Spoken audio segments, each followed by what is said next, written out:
before we look at the questions that are coming from the audience, I had a question connecting the first and the last speaker, I would say, Margherita and you, Enzo, that you announced us this very recent initiative. You couldn't say a lot about it yet because it was still there, but I would just like to ask the 5 speakers, basically. We know what needs to be done in order to accelerate the implementation of this very critical innovation. So the infrastructure that the EU is now committed to fund, is it your expectations of the Commission that it will be used by all future innovation projects who will implement digital twins in the future? And will it be also something which be appealing for research organizations and clinical organizations? So I would like maybe you to start first, and maybe to ask then to our 2 Franks and to Stelios to reflect on it. How do you see this initiative? So maybe first you, Margherita. Who do you think will be using this, and will it be compulsory to use it in order to really have the right synergies in the future? Thank you very much for the question. So, well, nothing is compulsory, but we think it will bring a lot of value to the ecosystem. So I think researchers and innovators across the EU will find it very valuable to use the platform in the future. There will be access to models, data, tools, and it will be possible to co-simulate. So have different models interact with each other and integrate them. So it will be a secure, federated platform. I think many users across the ecosystems will see the benefits. So definitely the Commission is promoting the use of the future platform. So for those who are interested to know more, I can also share a link to the funding and tender portal, where the tender specifications for the procurement are publicly available. So maybe people can also find out more about how the platform will look like from more of a technical point of view, if anyone is interested. Thank you, Margherita. So Frank Rosomarkis, how do you see this initiative? What do you think it will bring that is missing today? Yes, it's obvious that a platform like this is needed in Europe, because we don't want to repeat things that have already been done. So taking advantage of what has already been done. But I would like to stress one other, in my points, crucial thing. We need to bring it to the clinic. It will only ultimately be adopted widely if we can show that it improves outcomes of patients. So we need to do the proper trials. That doesn't always need to be randomized clinical trials, but we need to do the proper clinical investigations as specified under the MDR to show benefit. And it's only then that clinicians and patients will start using it, and that we will incentivize industry and other players to further progress. And there is a crucial thing, but then a platform like this one will promote and will facilitate further steps. Thank you, Frank. And our other Frank, what is your opinion?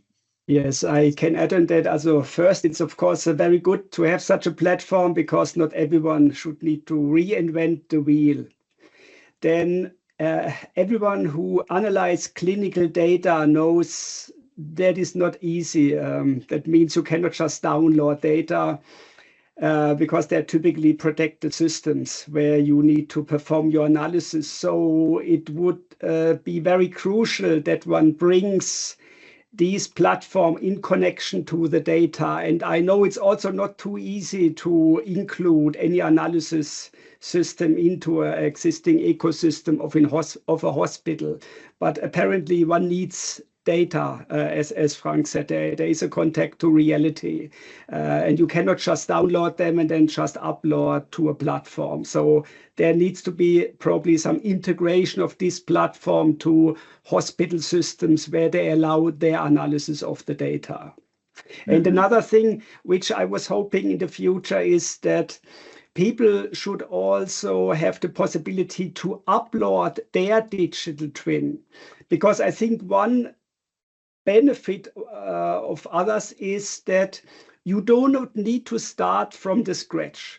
What do I mean by that? Someone can start creating a digital twin based on whatever data, but then someone else can continue with that digital twin. And the only thing you need is the parameters of this model, which I don't think there are privacy issues. So you don't need to download the original data, but you could complement it then with your own data you have in your system wherever it is located. So this is how I see also that the utilization of digital twins by different people. You know, not everyone is working on his own digital twin, but there can be a sharing of digital twins, and you can update them with your own data. Okay, thank you very much, Frank. And you, Stelios, now imagine that we have that infrastructure ready already. How would you do now for a project for Comfortage? Would it change completely the way you would work? Yes, thank you. Look, I personally think that it would change everything in the Comfortage project, because right now we try to go generic because we have, for example, a lot of different pilots with a lot of different purposes. So it would help us a lot. It will give us like a lot of tools and a lot of solutions to a lot of problems, and this could help even more about comparing a lot of different digital twins for making a customization of and pattern recognition between different aspects of therapies. Okay, in the sense of the Comfortage project, but generally all this transferred and federated learning that can happen through that kind of platforms with all the data sharing and the digital twins may help a lot in the future, in my opinion.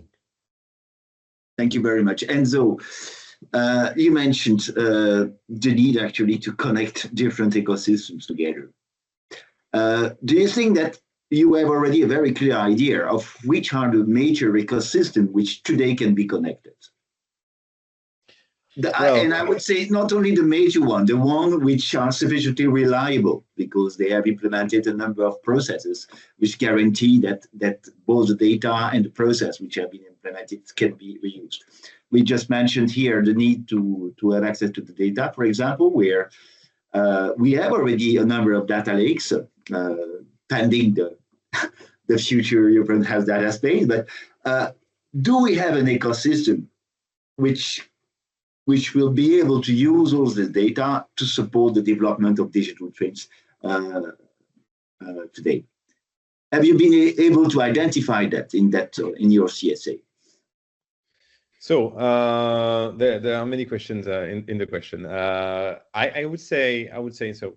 On the ecosystem we identified for the virtual human twin, we selected maybe the early adopters in my mapping earlier. But of course, we don't want to exclude anyone. So this is why you can see people that would bring data. So we have a lot of interactions between hospitals, clinics, and the virtual twin platform, a human twin platform, and at the same time, people that we use models. So this is why you see research labs, private labs that are providing certain of these models and that they developed. These may be the early adopters. We expect to let's say have a broader ecosystem, of course, with different adoption phases, where again the stakeholders will see what are the benefits from them, and little by little we'll see how to adapt it to this scale, which is not a scale that is in any way reachable by any other means with isolated digital twins. So we work on the incentives of bringing these stakeholders in the ecosystem. We are a bubble within the digital health ecosystems, and we aim to make this bubble grow as much as possible, because this is what we make it sustainable in a way. Okay, so just reflecting on the survey, because I read in the chat that not everybody has been able to see the results of the survey, and what seems to be clear in the last questions on the use, on what should be the first use case implemented, seems that the people who responded seems to say that the testing of medical devices and implants will probably be the first most probable use case, while people think that surgical and emergency medicine training and testing will be the second one, while the treatment, the efficiency of treatment for testing different treatment scenarios then will come on the third, and then finally clinical trials and prevention of disease. So that's the result of the poll that we had. And if you look at the definition, which was the second survey, what is strange is that basically we had as a result some people answering more, and we have a majority of people which still believe that the definition of a digital twin is very near to the one which the NASA has been using for Apollo, actually, which was the definition they've been using. So that's the one that people still find themselves really still in. And quite strangely, some people believe that today we have a digital twin which is capable of completely replicating a whole human. And that's my question to all of you. When do you think that this can happen? Because basically this is not yet the case. And I think your presentations were very clear. I mean, and I liked very, very much the different angles of the fifth presentations. But is it something that will happen in 5 years, 10 years, 20 years? Or is it going to happen at all? So, Frank, what do you think?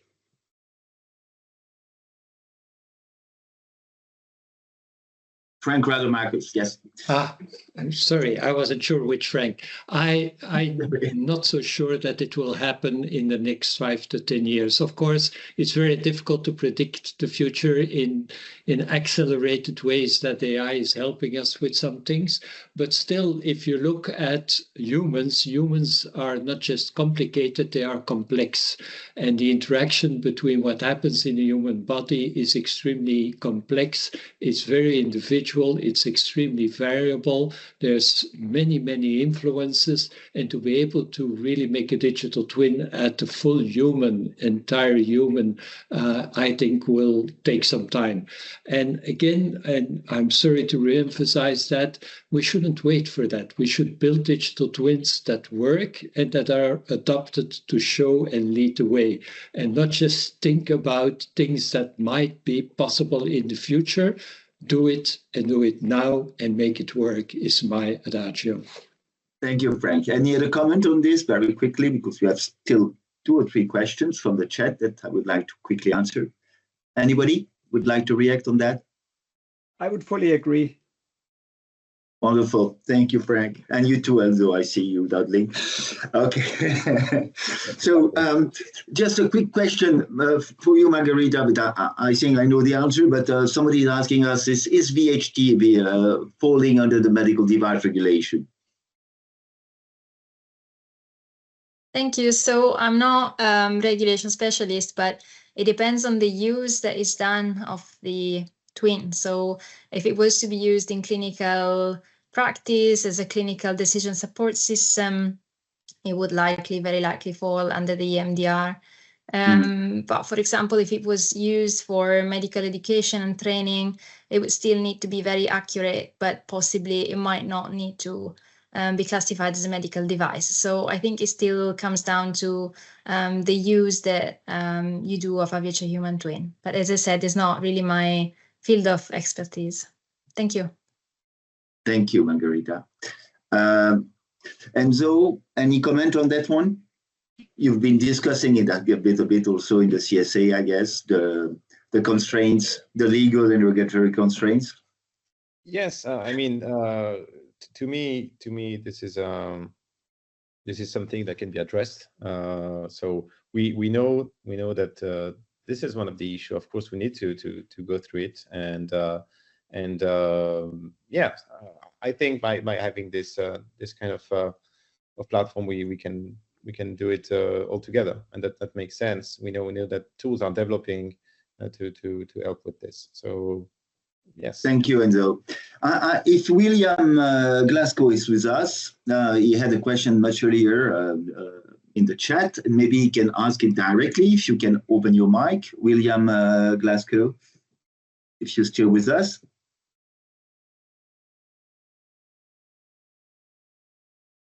Otherwise, maybe Marc Lange, you had also one question, I think, that you might directly raise. Thank you, Luc. But I think that Shane was also asking a question just after mine. So happy to, ladies first, happy to leave Shane's questions coming first. Provided that Shane is still there.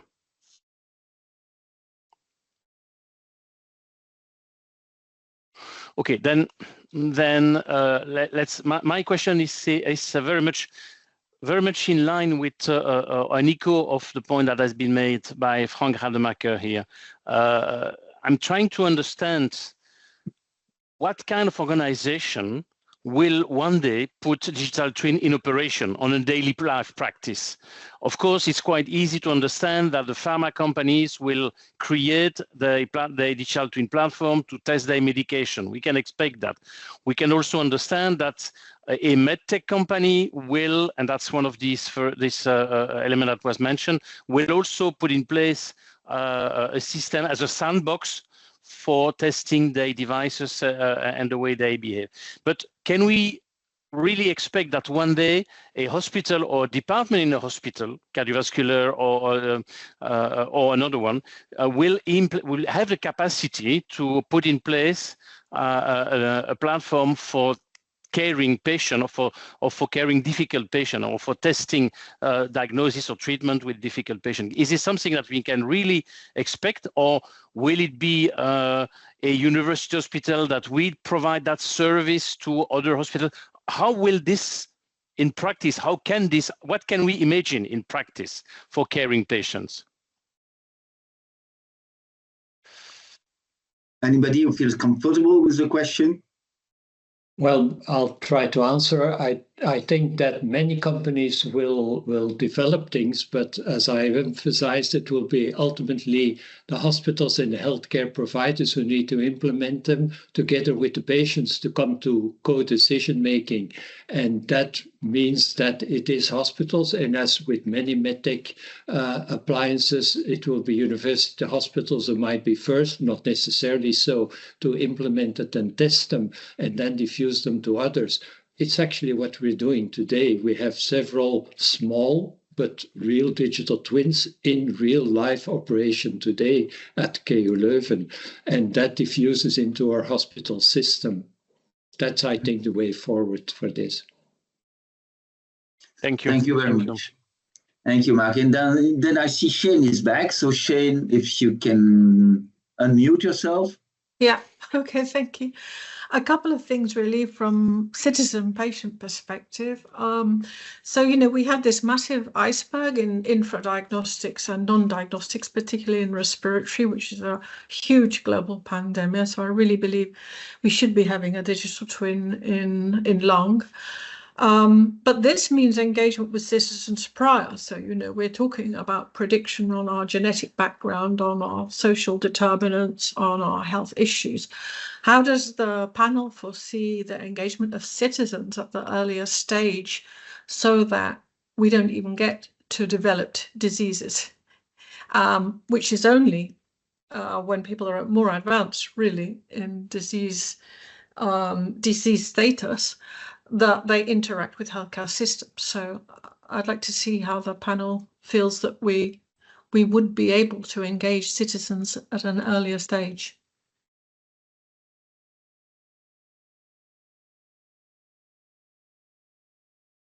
Yeah, good. I would say P4 medicine, that is one part of it, namely the preventive medicine part. So the idea is kind of clear. Typically, the problem is gathering data from patients that are healthy. So because then one can have like the digital twin for the normal system, and then one could see the transition into the disease stage. So I think from the modeling perspective, one can do it. It's just a data point, because usually we are not generating a lot of data for healthy patients. When we most need it. But thank you, yes. And can I just ask one more very quickly? Because we work a lot on care protocol, virtual care delivery, and actually there is a very good patient self-reporting in that process and quite a lot of relevant data about quality of life changes and amendments to improve. But I've noticed that that data set isn't included per se in the digital twin. How do you feel about that? Do you think that that should be included also? Absolutely. I think that all data that are available, and as the other Frank was saying, there isn't that much that we get our hands on today, but there is a lot of data about people, healthy people, where they're living, what they're doing, how much they're doing, how they're sleeping. There's a lot of data. There's on social media a treasure of data available. We're only, as a medical profession or as a group, not tapping into that data. And I think that's what we need to do in the future, to use the data that is already there, maybe fill some gaps, but use it, and use it in a progressive way along the lives of people, starting from before birth. That's the genetics and the environmental data of the mother.